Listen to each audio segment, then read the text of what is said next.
Okay, going live. All right, going live across the board.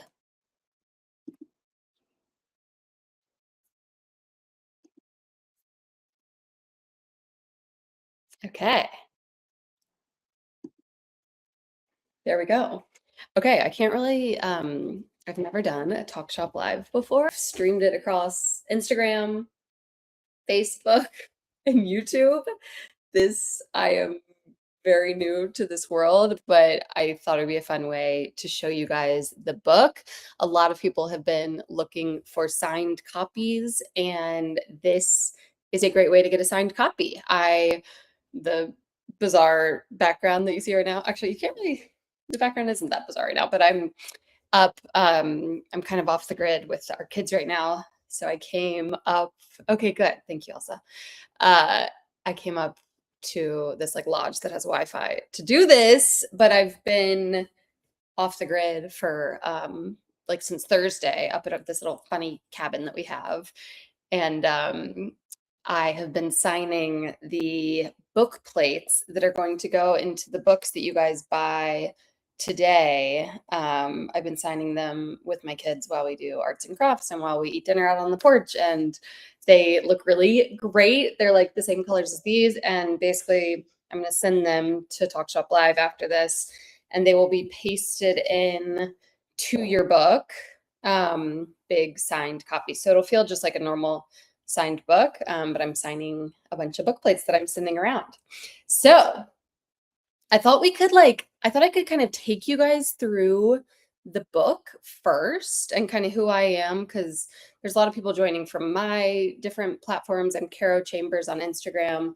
There's a lot of people joining from my different platforms, but then there's also a lot of people joining from Talk Shop Live who might not know about me. So I thought I would go through that first. So I'm Caroline Chambers. I wrote the first cookbook that I ever wrote. It was called Just Married. I wrote it in 2017.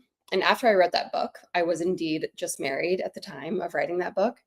And after I wrote it, I had my first son, Mattis, and I realized that the way that I cooked and the way that I could show up in the kitchen was changing rapidly. Like now that I had a kid and was still trying to balance, motherhood, a career, the types of recipes that I had time to cook, and like it's not just about your time bandwidth, right? It's also about like your mental bandwidth, like thinking through recipes, your time bandwidth, all of these things when you become when you're in a busier phase of life.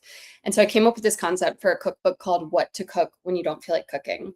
I tried to get a cookbook deal for it, and I did not have a big platform at the time, and I couldn't get a cookbook deal. So instead, I launched it as a Substack. If you're not familiar with Substack, it's just like a newsletter publishing platform. It's the fastest independent publishing platform in the world, I think. So it just allows you as a writer to deliver whatever you're talking about, recipes, politics, fashion, straight to your audience. It's a newsletter platform, just a really good newsletter platform. So I launched What to Cook We Don't Feel Like Cooking as a newsletter on Substack in 2020.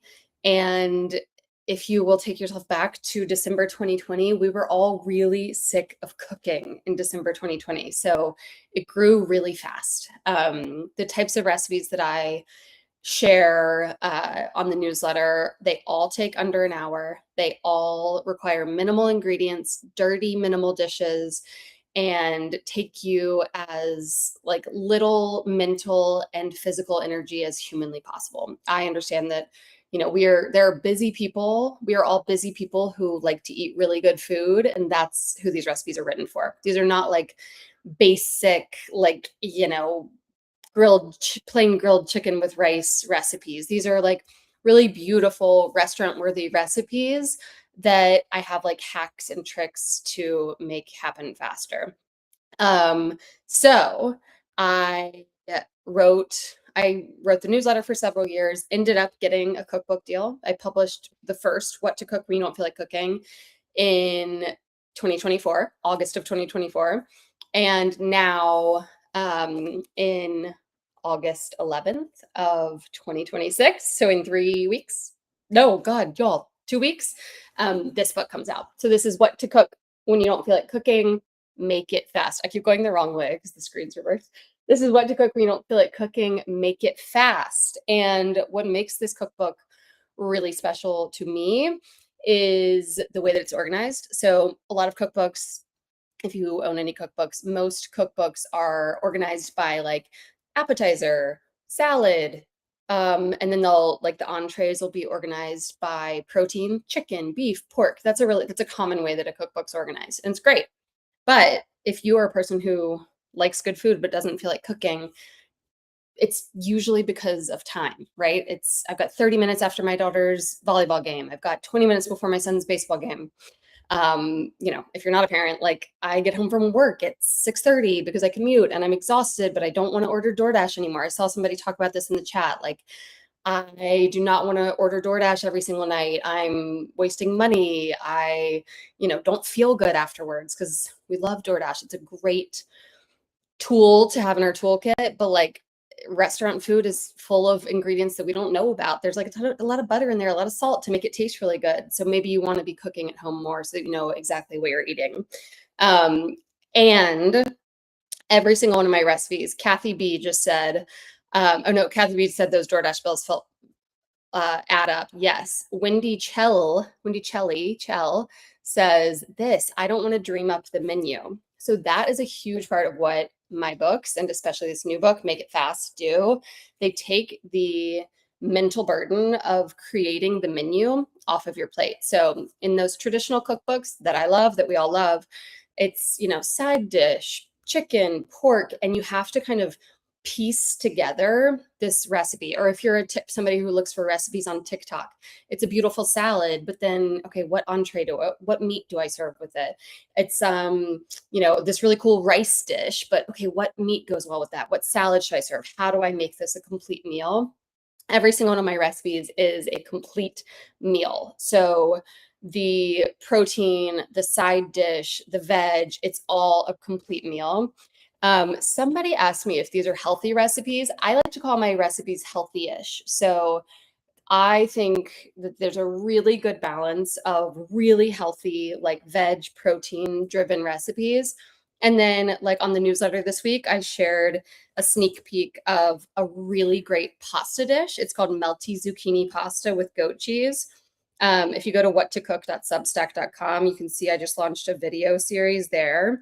I think videos are so helpful for like helping you actually like walk you through the full recipe and like show you exactly how easy it is. So I launched this series that has like really minimal editing. So I love watching Aina, Giada, but their shows are really edited, right? Like they skip forward, they don't show the whole cutting. So I wanted to make a show because my recipes are all 30 minutes or less in this book. I wanted to make a show where all the recipes are 30 minutes or less, and I actually show you the start to finish process so that you can see it. So anyway, this past week, I shared a recipe on the newsletter on my new series called Melty Zucchini Pasta with Goat Cheese. That's what I was doing. I was looking for it. And that's a really good example of like, it is indulgent. I think it has 8, like the whole stick of goat cheese, 8 ounces of goat cheese, some Parmesan, but it also has like 3 pounds of zucchini. So, and a lot of the parents in the chat are saying in like our, comment section on the newsletter are saying like the zucchini actually melted into the pasta so much that I was able to feed this to my kids and they had no idea. If you just peel your zucchini, it'll just like the zucchini cooks down so much that it'll just feel like the pasta or the cheese. Guys, I can't talk and look for this at the same time. Melty. I love this. So after the book was like, we were like almost finished, I use this company. They're called Click cameras. They're like the old Kodak, disposable cameras, but they're called Click. It's like a new company. They send them to you. They send you an envelope, and you send them right back, and they like kind of edit them for you and make them look a little bit better. And so I use them all the time. I think I subscribe to them in like 4 come a month or something. So I use them for like birthday parties. If like we throw our friend Charlotte a baby shower, and I just like pull them out and leave them around. It's really fun. And so I did one for the cookbook shoot that was at my house. We had just moved into our house, and I got them back like right before we sent the book to the editor. And I sent them to my editor, Amanda, just being like, look how cute these are from the shoot. And she was like, what if we stuck those into the index? So that's me and the boys. I'm my baby. I have 4 boys. The baby was, I think, like 3 months old. So he's breastfeeding there. You can't see my boob. Don't worry. This is not that kind of book. There's my son. I keep going backwards. Mattis. There's my amazing cookbook photographer and my 3-year-old. Um, okay, I'm gonna look up the zucchini pasta by George. Okay. Zucchini pasta is on 172. So I wrote the first What to Cook When You Don't Feel Like Cooking. It was organized by chapters. The chapters were organized by time, excuse me. So there was a 15-minute chapter, a 30, 45 hour, and like it was called a little bit longer. And these are recipes that you kind of set it and forget it. Slow cooker. I don't actually use slow cookers because I don't use any special tools in my recipes, but like slow roast, slow simmer, those types of recipes. What I noticed is that everybody was only cooking out of the 15-minute chapter and the 30-minute chapter. I know there's a lot of my fans of the first book here, and they'd say otherwise. Like, people are obviously cooking other recipes too, but the majority of people are really looking for those 15-minute, 30-minute, like, what can I do when I'm so exhausted at the end of the day? The kids are starving, my spouse is starving, or like I'm starving after a long day of work. What can I do? And so I wrote this entire book. Make It Fast is all recipes that take under 30 minutes of active cook time. So there's a 15-minute chapter, a 30-minute chapter, and then there's a chapter called Walk Away. In these chapters, this is my favorite chapter of the book. These recipes take under 30 minutes of active cook time. So you're chopping or you're putting in the pot or whatever it is. You are only doing work for 30 minutes, and then it is away from you. It's in the oven, it's on the stovetop, whatever, for at least an hour. So you can actually, like, I hate when a recipe is like, a slow cooker recipe or something, but like you have to come back every 30 minutes to like stir it or add another ingredient. It's like, all right, that was actually like more of a pain in the butt than if I, had just had to stand here cooking the whole time, because you have like several steps. Add the Brussels sprouts now. These are like completely walk away for at least an hour. So go do the laundry, go whatever. Okay, melty zucchini pasta. Haha. So this was my answer to, are the recipes healthy? This has like 3 pounds of zucchini in it, a pound of pasta, a lot of cheese, but you're getting a ton of nutrients from veg. So it is quite healthy. And then let's just flip to another random one. This is a really beautiful recipe. Lemon butter black cod. I can't go the right way. Butter black cod with lemony couscous and arugula salad. So that's like a really healthy, really easy. Couscous is so quick and easy. This is probably my favorite vegetarian recipe in the book. And this is the first recipe that I developed for this book. So I started working on this book 2 Januaries ago. So I had written the first book, got a cookbook deal for this next one. I needed a break, right? I wrote the first book, got it out into the world, went on cookbook tour, on book tour for it, and like just needed to not be working on a cookbook for a while. And so in January, so that book came out August, January, I was like, all right, I got to start working on this book. And our vegetarian friends came over for dinner. And I was like, okay, I'm going to like just have a lot of fun cooking tonight and see what happens. And if it ends up in the book, great. My friend Tess came over for dinner. Tess and Forrest came over for dinner, and I had it was like mushroom season in Carmel Valley. We had these like beautiful wild chanterelle mushrooms. And so I made cheesy polenta with roasty balsamic mushrooms.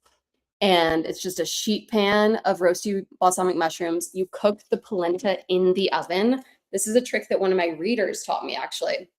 I shared a polenta recipe on the newsletter, and one of my readers emailed me and was like, I love your polenta. FYI, it was a stovetop polenta. If you've never had polenta, it's like grits, or it's like grits. It's cornmeal cooked with, milk, butter, cheese, if you want to, or you could just cook it with chicken stock, but I highly suggest milk, butter, cheese. She was like, I love your polenta, but I make mine in the oven, and it's so much easier. You don't have to stir it. You don't have to like babysit it. I just throw it, put it in the pot, with the liquid, the polenta or the cornmeal, put it in the oven and it bakes. And I had already written this recipe as, a stovetop polenta and the mushrooms were in the oven, which I don't like. Like, I want to make these recipes as easy as possible. So if you can use the same tool, so either everything on the stove or everything in the oven, that's my desire for you. Like, if you've already got one thing hot, put everything in there. And so the mushrooms and the polenta cook at the same time in the oven. And it's just really a cool recipe. Okay, I'm going to take you through the book a bit and then I'll answer the bazillion of questions. I do see Isabel asked, are these beginner recipes? Absolutely. So my thing is that I don't dumb down the flavor, but I really make the language and the skills as easy to understand as possible. So I like to say that I write all of my recipes. There's like a very chefy way of writing recipes. You guys have seen it. It's, braise the chicken for 30 minutes. And if you're not a confident cook, you're like, braise the chicken? What the heck does that mean? And you're like, nothing's more frustrating than when you're having to Google like a skill that's in a recipe. It's like, no, I bought this cookbook because I wanted the cookbook to teach me what to do. I don't want to have to Google how to do the thing in the cookbook. So all of my recipes are written in really plain English. I like to say that it's as if I'm standing in the kitchen with you. We're like having a glass of wine or a mocktail and we are like cooking together. I'm sitting up on the counter and I'm kind of explaining to you how to make one of my favorite recipes. Mary Beth Mark says she's making my crispy salmon right now. That's one of my just most delicious recipes from the first book, and that has gotten really popular. It was almost the cover of the first book, actually. And there is a new version in this book, Mary Beth. Everybody will be very excited to know that there's a new version of the crispy salmon. So in that one, it's kind of leans Asian. And in this one, Elimino PQRS salmon, it's called Pesto Crunch Baked Salmon with roasted sweet potatoes and crispy kale. 142, I'll show you the pic. And that's in the 30-minute chapter, so it's super fast and easy. And it's just like a delicious, it kind of seems fall-y because of the sweet potatoes and kale, but I don't know about you guys. I just got sweet potatoes and kale at the farmer's market last week, so it's really not, but something about, those colors, the orange and the green and the pesto make it feel a little fall-y. Thank you, Caro, for ordering. Okay, so 15-minute chapter. First of all, how great are the colors? So I just was interviewed by somebody who has a great Substack called the Cookbookery Collective, Jenna Helwig. And one of her questions was like, what's one thing you don't love about the book or something, which I thought, great question. And if you know my first book, it looked very similar to this. It's a blue outline with a top-down circular recipe in the middle. And because we're kind of making this like a series, like What to Cook We Don't Feel Like Cooking, this is kind of like book 2 in the series. We wanted them to like be in the same family and look the same, but like a lot of books have done this color border now in the past 2 years. It's just cookbooks go through like evolutions of what all the covers look like, and they all look the same for a year, and then the next year they all look the same. It's just like one of those things. So I said, I really love my cover. I think these colors are so fun and like feel really different and cool together. It's like this mustardy yellow with, I don't know, it's like almost like a hot pink. Yeah, like a hot pink. But if I wasn't trying to make them look like they were in a series, I would have done something different just to not have that colored border. But I think they're really fun and they look really cool stacked up together, this and the last one. Make it fast is over here. Okay, 15-minute chapter. I'm going to share just, I don't know, some of my favorite things from each chapter. So I have this great, because I had just written What to Cook 1, most cookbooks have like in the section before you get into the recipes, they have a little like, here's what you should have in your pantry, here's all the tools you need. And because I had just done that, I kind of was able to like play around with this a little bit. So here's a book, a page, and it says these tips will make you a better cook. And these are just things that if you like take the time to learn all of these tips, it will make cooking less frustrating and less annoying. And like you will feel like cooking more. Um, what leave like what parts of herbs to use. People are always like, can I use the stem? Do I just use the leaves? How to slice corn kernels off the cob. If you follow me on Substack or Instagram, you already know this one, but I'll cheat and tell everyone who's here, don't cut your corn off the cob standing up. All the kernels will fly everywhere. If you just lay it on its side and then slice them off, they just nicely fall onto your cutting board. So anyway, lots of little cooking tips there. I go a little bit into like my favorite sort of like store-bought ingredients that make cooking like delicious food easier. My mom came out for the shoot, which was really special. And we had just moved in to a new place, and like turboed through getting the kitchen ready so that we could shoot it there. 17 things that will make cooking easier. And this is just a really fun list of 17 things that will make you feel like cooking more often. So one of the ones that like when editors get this book that they've been asking about that they really like is number 1, and it's cook more food less often. So this is one of my ultimate cooking tips, and it is that if you are making chicken for dinner, don't cook just enough chicken for dinner that night. You know, typically, if you're cooking dinner one night, you're going to have to cook dinner the next night or the next night after that. Cook double the amount of chicken and make my, I have this really good recipe called cheesy chili crisp flautas. Make double the chicken and make enough chicken to make cheesy chili crisp flautas the next night, or my kale chicken quinoa salad the next day for lunches. So always think of like, what could I cook double of that would make really good leftovers the next day? And don't think of it as leftovers. I think a lot of people don't like leftovers. They're like, I don't want to eat the same meal twice. If you cook double the amount of chicken or double the amount of quinoa or double the amount of rice, you can make a completely different meal the next night. Okay, so 15-minute chapter. This is this really good sesame chicken kale salad. Oh, I'm spinning around. Okay, we kick off with ginger, chicken, snap peas, and bok choy. Really simple stir fry with garlicky brown butter rice. This is a 15-minute recipe. Greek chop is one of my favorites in the book. So this is probably my editor Amanda's favorite recipe in the book. It is the quickest, easiest Greek salad of all time. It uses ground chicken or turkey. Probably it says either.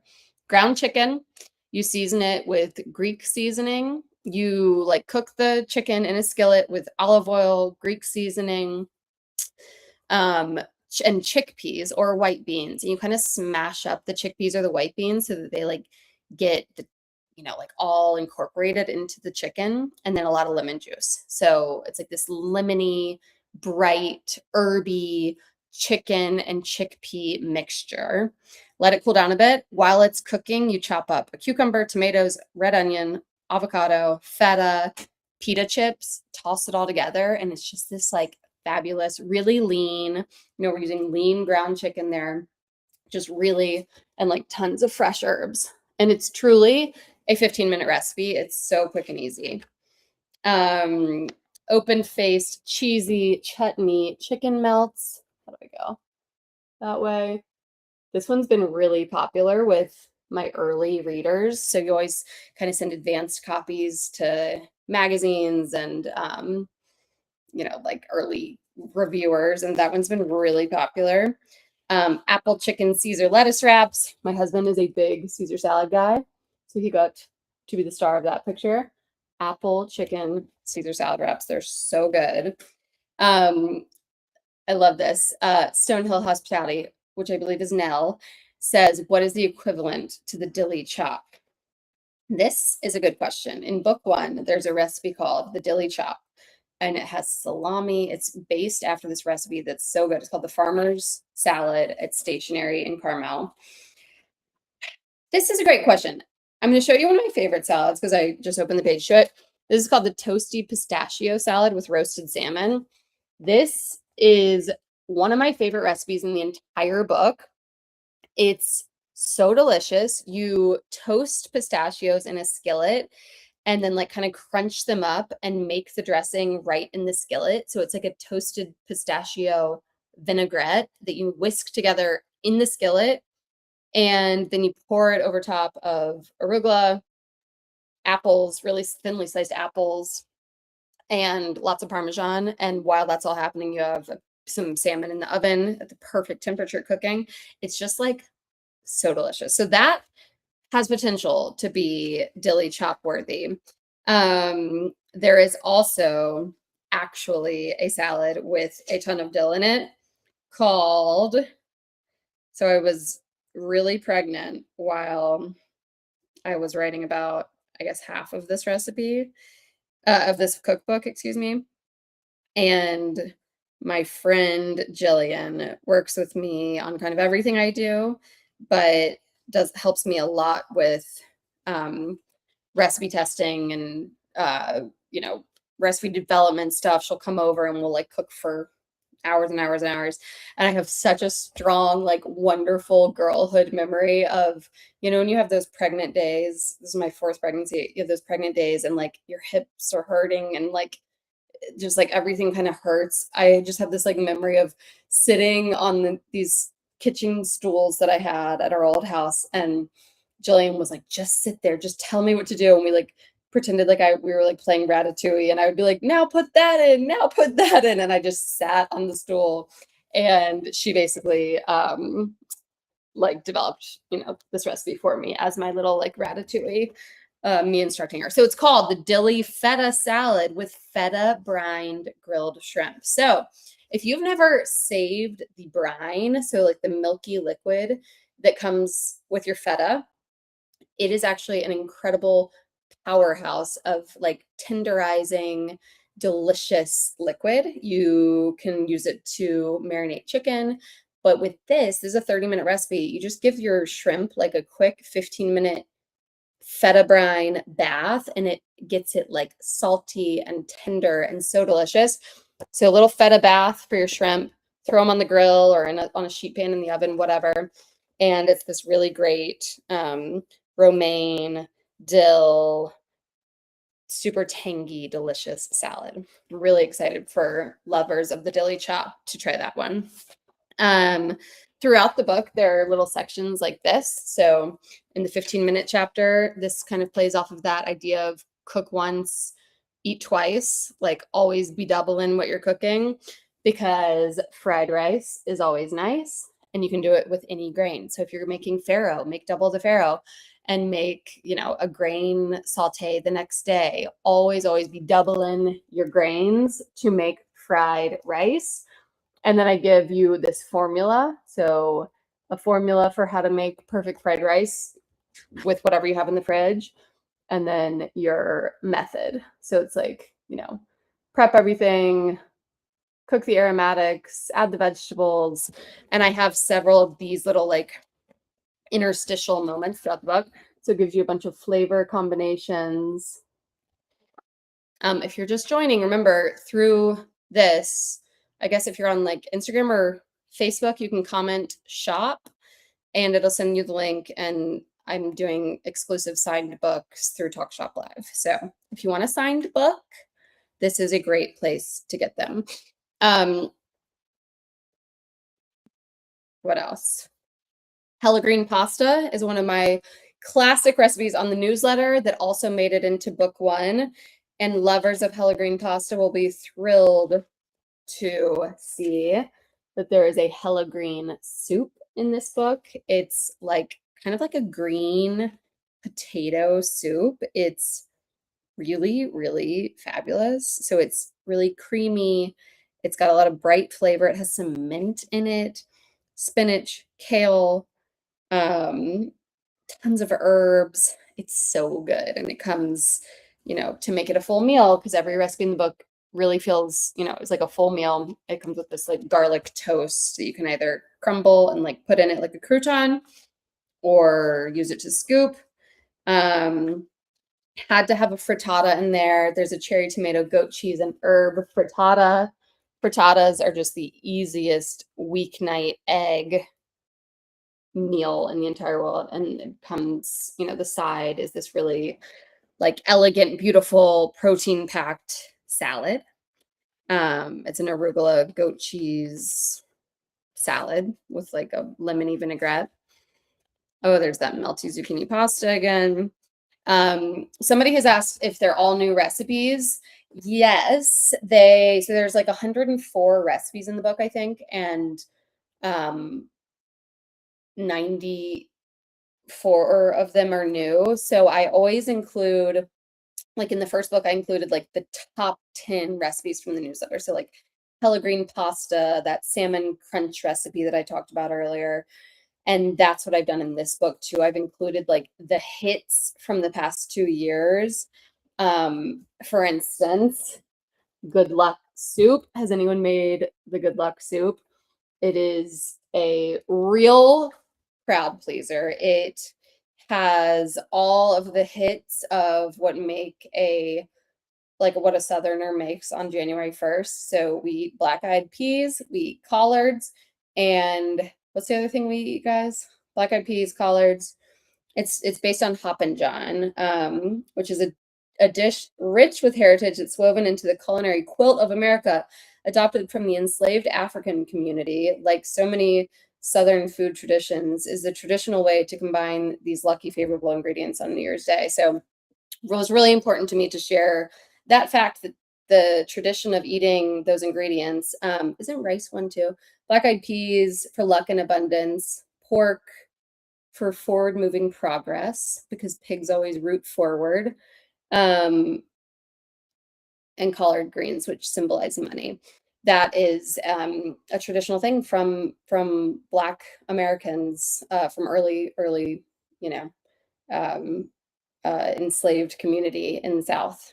So I want to pay homage to that fact in this really delicious recipe that I kind of like put a spin on Hoppin' John, a recipe that's like really rich with tradition, and made it into this kind of like curry-based soup. It's a really delicious soup.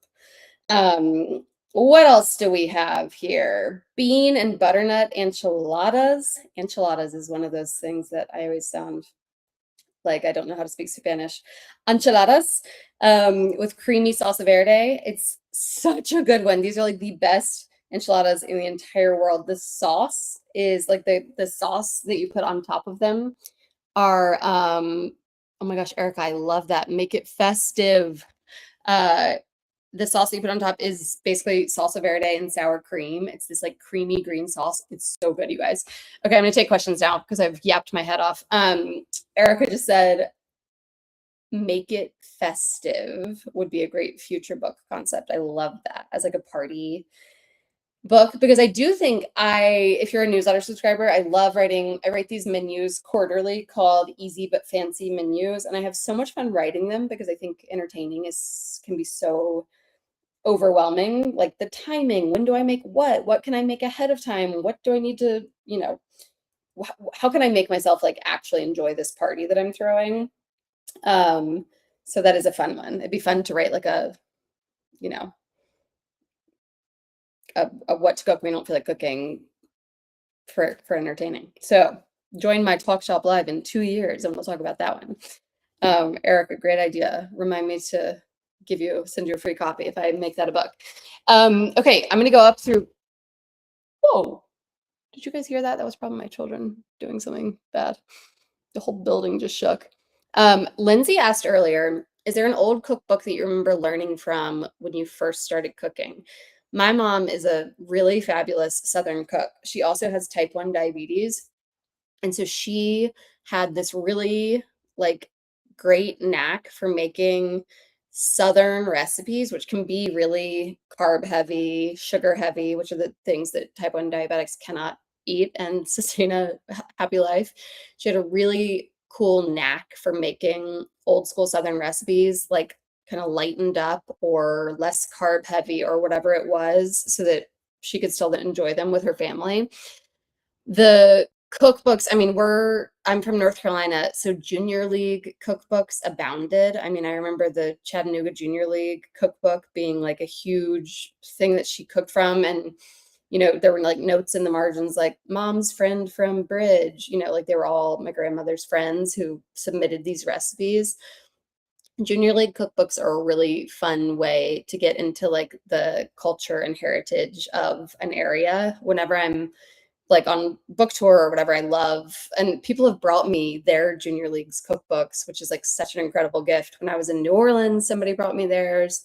Um, anyway, I love junior league cookbooks, and Joy of Cooking was always out. My mom, because she like couldn't follow a lot of the Southern recipes that she grew up on to the T, she used Joy of Cooking to kind of like give her the confidence to make swaps. So somebody asked this. I provide a lot of swaps and tips in my newsletter recipes. And in the first book, I did that as well.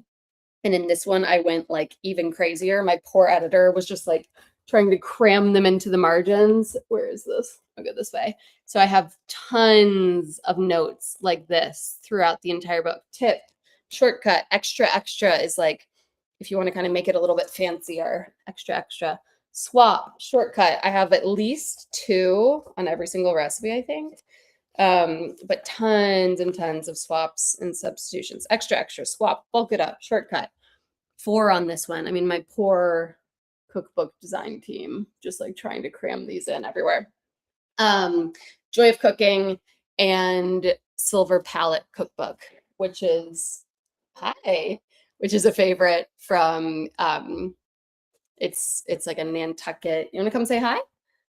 I'm doing this live video right now. The phone? You want my phone? I don't remember telling you that, but you take that. Will you come say hi? Will you say hi? This is Callum. Callum, do you remember our cookbook photo shoot for this book Yeah. at the new house? Do you remember which recipes? You're not in that one, but that's the first one I opened to. Will you tell them who these guys are? This is Madison. That's Cash. Cash has very long hair in that picture, doesn't he? Where do I? Well, let me see. Oh, that is that. That's pretty long, huh? Yeah. Do you know which recipe this is? Do you remember trying this one? It's called Quickie Burger Sliders. We love those. So this recipe, I had like 3 different kind of King's Hawaiian roll slider recipes in the first book, and this one I just have that one. But trust me, I make it count. It uses oh my gosh, what is the type of meat? I'm having a real blackout. Roast beef. Goodness. Roast beef, like really thinly sliced roast beef, so you don't even have to cook the beef. And there's this great sandwich shop in San Francisco. I can never think of the name off the top of my head, but it's this awesome sandwich shop in Selma. And it has this sandwich I think it's called the Big Mac, and it's roast beef with like American cheese and like a really good burger sauce and tons of pickles. And this is like my take on that. It's so good. So it's basically like a burger, like a slider, but with roast beef instead of hamburger. It's so good. Okay, what other questions? Laura says, how did you fall in love with cooking? I think being around my mom who loved to cook so much. Yes, let me finish this. Okay, let me finish this part and then I'll help you, okay? Um, my mom loved cooking, and it was like kind of this like game of her trying to make healthier recipes out of the food that she grew up on. And so I think I saw like kind of the joy and like creativity of cooking from a really young age from her. And she also worked full time, so she was really fitting cooking and family meals into the margins of her day, of her working and being a mom of 3. And so I think I saw like delicious food is possible, even if you don't have a ton of free time from a really young age, and like can be such a joy. Like it was her way of unwinding and relaxing. And she always included us kids in the cooking process, even if it made it slower or messier. We always kind of got to cook with her. So Kira says, is there anything you refuse to cook? I am definitely in a phase. I have a 7-year-old, a 5-year-old, a 3-year-old. This is my 5-year-old. and a baby. He just turned 1. So I'm definitely in a phase of life where I practice what I preach. Like, these are what to cook me don't feel like cooking is me, and I am it. So I definitely am the number one target consumer of these quick, easy recipes right now. So just easy, easy, easy is what I'm on right now. The one food that I do not like that I wish I liked is smoked salmon. Um, I think smoked salmon is cool, and there's tons of cool people making it, and I just like don't like the way it tastes, and I wish I did. Um, Telltale Kate says, "Do you remember the first thing you ever cooked?" And my dad, when it was like his night to cook, I feel like he cooked once a week. I don't know if that's true. Whether it was my mom working late or out of town for work or whatever, he would get a pound of ground beef and a pound of mushrooms, and I would help him chop the mushrooms up. That's a really great thing for a kid to cut because they can use a butter knife or like a plastic kid's knife, and mushrooms cut really easily. And so I'd like chop up the mushrooms and we'd cook the beef and the mushrooms together, cook off all the liquid. It takes forever because mushrooms have so much liquid, beef has so much liquid. Cook it all off, and then add a jar of tomato sauce. And it was dad's bolognese, and like it was so good. And I think there was milk in there too. Traditional bolognese has milk. I think he added a little milk. Oh, Elena has a Callum too. There's another Callum here. Can you say hi, Callum? On the live stream. Hi, Callum from Callum. Sarah says, "What's George's favorite recipe from the new book?" That's a Oh, that's funny, buddy. George's favorite recipe from the book. George, are you here? Can't remember if I even told him I was doing this. This, I feel like, I mean, he loves a Caesar, so he loves that like apple chicken Caesar because it's just like it's really quick, easy one. I'm going to tell you what I think is his favorite. Crispy sausage meatballs and caramelized cabbage pasta. It's so good, you guys. It's so, so, so delicious. You squeeze the sausage out of the casing. This is a trick that I love to use in recipes. It's basically like a pre-made meatball. You squeeze it out of the casing. It gets really crispy in the skillet, and then you cook a bunch of cabbage in there. So it has like a ton of fiber. This is another example of that, just like healthy-ish. Tons of cabbage, but also parm, burrata, sausage. Like we've got the healthy, we've got the fiber, we've got the veg, but we've also got some indulgence. This is another one this was one of the first recipes I developed. One of my favorite restaurants in the world, but definitely in New York City, is called Shuka. Um, is that right? Where's Shuk? I think there's another restaurant called Shuk. Shuka is in Soho. It's so delicious. Callum, you've been there with me. We took Wiki one time. Oh, Mama, can you get it to spelling? Yes. Give me 2 seconds. And they have these really delicious arrayas. So it's stuffed, pita stuffed with like a really spiced meat mixture. And then so you put oh, okay, hold on. You put the raw meat into the pita, cut it in half, stuff it in there, and then cook it like this. So good. All right, mister. Give me 2 seconds. My friend is on the live, coming up to get him. Okay, this is my final. Somebody asked what my favorite was. Barbecue chicken and peach chop is in the 15-minute chapter. You use rotisserie chicken. There is an extra that if you have more time, or actually it's a riff that you could grill your own chicken, but you make a vinaigrette using barbecue sauce, and it's just this like delicious summery recipe. All right, I'm going to sign off because my children are terrorizing me, and I need to go hang out with them. But thank you guys so much for joining. That was fun. Did I show you enough of the book? I mean, it's really beautiful. My amazing photographer, Erin French, shot it all. I shot all of these recipes with a 6-week-old baby. I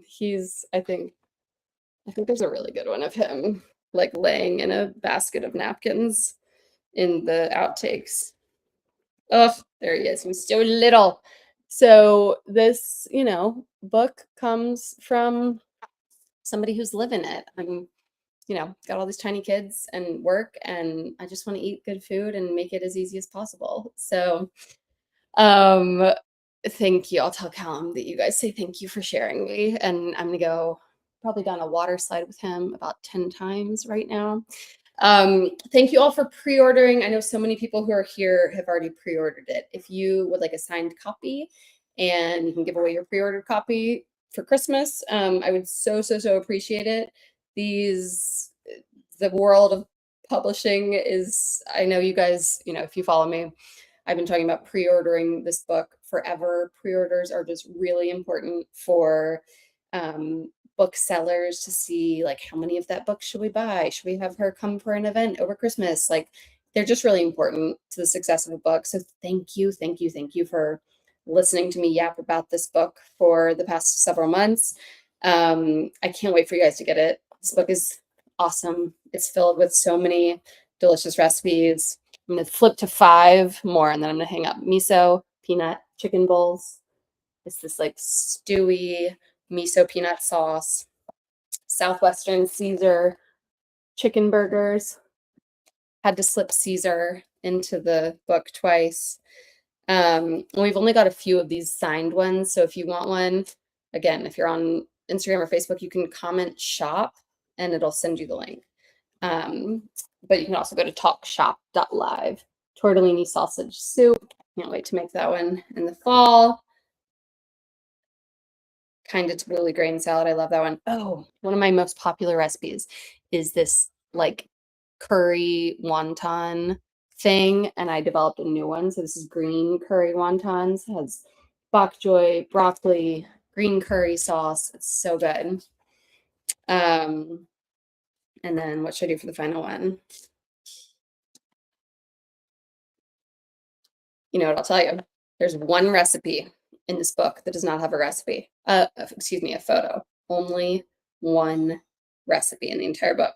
And that is because I had a recipe go crazy viral after everything had been submitted. We could not change anything. But my editor, Amanda, was like, I feel like we have to add that recipe. Like my newsletter subscribers loved it. The internet loved it. And it's called Life Changing Beef Ragu. And you literally put chuck roast, an onion, a bulb of fennel, and a can of tomatoes in the oven for 4 hours. Bring it out, blend up the sauce, shred up the beef, and it is the best beef ragu you've ever had. So we had to add it.